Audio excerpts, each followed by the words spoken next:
ধুবুৰী জিলাত ধান ক্ৰয় কেন্দ্ৰত ব্যাপক অনিয়মৰ অভিযোগ প্ৰকৃত কৃষকক বঞ্চিত কৰি একাংশ মধ্যভোগীক ধান বিক্ৰীৰ প্ৰমাণপত্ৰ প্ৰদানৰ অভিযোগ কেন্দ্ৰসমূহৰ বিৰুদ্ধে গোলকগঞ্জ আৰু পাগলাহাটত থকা কেন্দ্ৰকেইটাত এনে অনিয়মৰ অভিযোগ তুলিছে একাংশ কৃষকে ধুবুৰী জিলা কৃষি বিষয়াৰ সৈতে বুজাপৰাৰে আত্মীয় স্বজনৰ নামত ধান বিক্ৰীৰ প্ৰমাণপত্ৰ প্ৰস্তুতৰ গুৰুতৰ অভিযোগ উত্থাপিত হৈছে ফলত মধ্যভোগী কৃষকৰ পৰা কম মূল্যৰ ধান ক্ৰয় কৰি অধিক মুনাফা লাভৰ অভিযোগ প্রকৃত কৃষকক বঞ্চিত করে একাংশ মধ্যভোগী আর বিভাগীয় কর্তৃপক্ষই এই এমএসপির এমএসপির যেটো মূলধন ধন ঘটি আছে টোটালি প্রকৃত কৃষকে বঞ্চিত হয়ে আছে ইয়াতে কাৰিকৰী ইয়াতে ক'ব গ'লে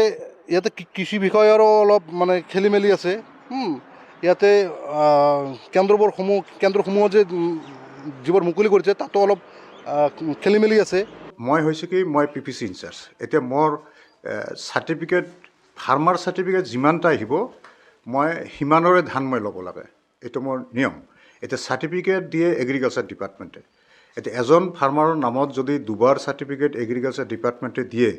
এবাৰ লোৱাৰ পিছত ছেকেণ্ড টাইম যদি দিয়ে তেতিয়াহ'লে আমি ল'বলৈ বাধ্য হ'ম এতিয়া ধৰক হয়তো মোৰ মনত নপৰে এনেকৈ এজনে দুবাৰ পোৱা বুলি তথাপিও ক'ব নোৱাৰোঁ কাৰণ এজনে আজি দিয়াৰ পিছত ধৰক মোৰতো ছমাহলৈকে খোলা থাকে না পিছত যদি কোনোবাই সেই একে মানুহ দিছে সেইটো ধৰক আমি ইমানতো মনত ৰখা সম্ভৱ নহয় গোটেই চাউণ্ডিঙত বহুত মানুহ আহে গতিকে সেইটো বস্তু